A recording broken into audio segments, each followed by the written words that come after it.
say goodbye to sourdough confusion. We're gonna talk about starter.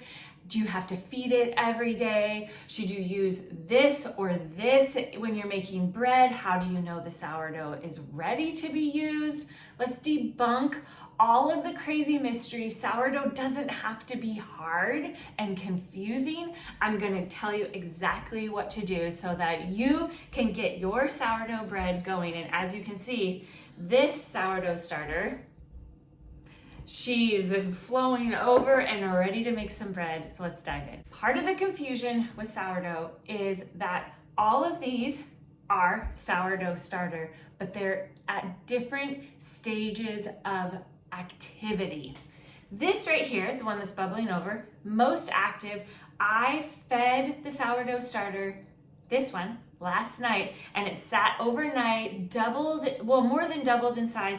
And this one right now is ready for us to make bread with. You will know your sourdough starter is ready to bake with if take a small amount of it, drop it into a cup of water. If your starter floats, it's ready to bake with. So this one, she's ready to bake with. This sourdough starter is what I would call discard. And it's because it was the extra amount. So this jar right here, when I go to make my bread today, this is more active sourdough starter than I actually need to use. But I don't want to throw it away. I don't want to just ditch it into the trash can. I want to save it because it can be used for other recipes. It can be used to start another active batch. So anytime I have extra, I put it into this jar, and this is the discard, and I actually keep this jar in the fridge. This jar right here, you see that lovely liquid on top? This is also sourdough starter, but this has been dormant for longer. It's been at least a month, maybe a little bit more since I used this. And this jar was the same as this one. It was extras from when I was feeding and I had too much for like the batch of dough or the batch of bread that I was gonna make. And so I put the extras in this jar, and then this one just got pushed to the back of the fridge and I haven't used it for a while. This is still okay. All that liquid right there, that is what they call hooch. And as long as that liquid is not pink, you can still use it. This is viable. And so I'm not gonna do anything with it now. I'm gonna let it keep resting. The liquid will actually turn black the longer that it sits. That's fine too. There's nothing actually wrong with it. What that's telling you is that the sourdough starter has gone dormant.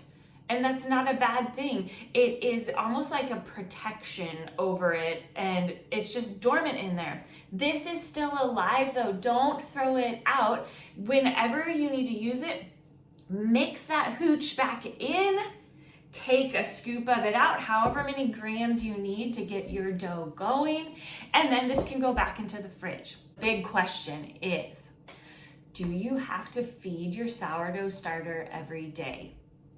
And the answer is no, you don't. The only reason that you would need to feed your starter every day is if you are wanting to bake every day. I personally do not have time to bake every day, and that's not what our life looks like. And so my sourdough starter, this one right here, both of these, they live in the fridge. And the only time that I activate it like this is when I want to bake. So this week I knew, okay, I want to have sourdough pizza dough on Friday. It's Monday today. So yesterday I took 50 grams of this starter, cold, straight from the fridge, and I put it into this jar, and I fed it with 200 grams of water and 200 grams of flour. And it was about halfway full after I did all of that. 50 grams of cold sourdough discard, or the cold starter that I haven't been using, it's been in the fridge. 50 grams went in, 200 grams of like room temperature water, 200 grams of flour. I stirred it up and it sat overnight and it activated itself. It started to wake up and it's bubbled all the way up to this point.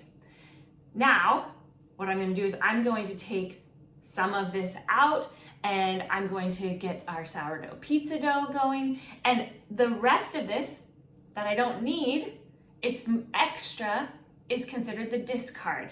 And that part is, I'm gonna just put it right back into this jar. We're gonna keep adding to this jar and it's gonna go back into the fridge because that's all of the baking time that I have this week. That's all of the dough that I need. And it won't be until next week that I will pull this jar out, put 50 grams in my jar, feed it, and then I will have some active sourdough starter to bake with.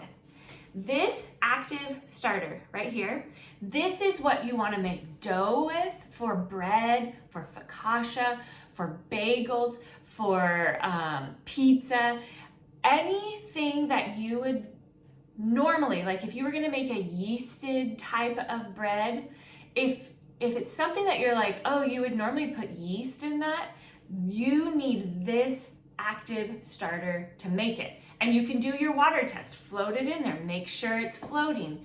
If it's something that you're like, oh, you wouldn't normally put yeast in it, you would use baking soda or baking powder. So let's say you're gonna do cookies or you're gonna do muffins, anything like that. You wouldn't put yeast in those.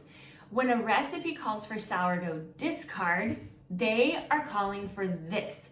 Not this bubbly active starter. They're calling for the dormant extra, you had too much. And what I found is it's actually easiest to just pull it out of the fridge. And most recipes will tell you a weight in grams for how much you're gonna add to the recipe. And if you look in the description below, I actually linked one of our favorite cookies. It's molasses crinkles.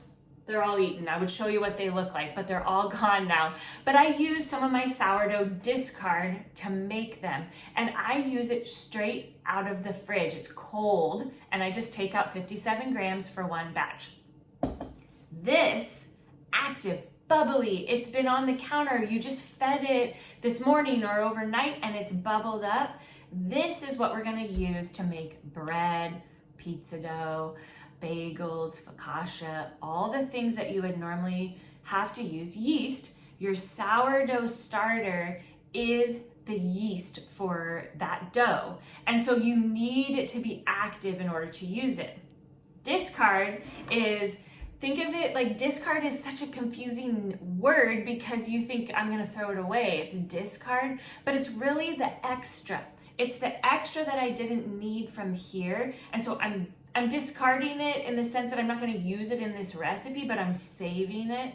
So I'm gonna call it dormant. This is the dormant sourdough starter. And this is what we save so that we can start a fresh batch next week of our active starter.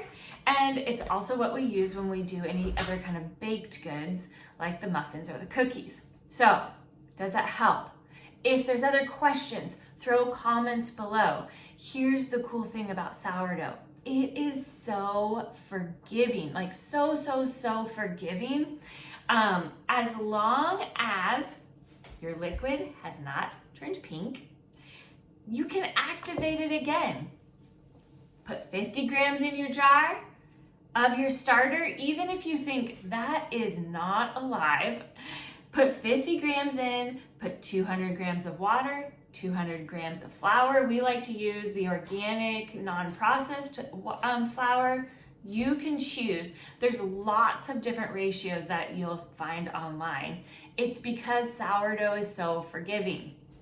So, I can see it bubbling. It's ready for me to bake. What Parker and I made with that batch of sourdough starter. And we'll be sharing more sourdough fun next week, because here's the thing. Sourdough does not have to be hard, and we're here to help you make it easy and learn how to just forget about it and have fun. So leave a comment below if you have questions. We're here to help.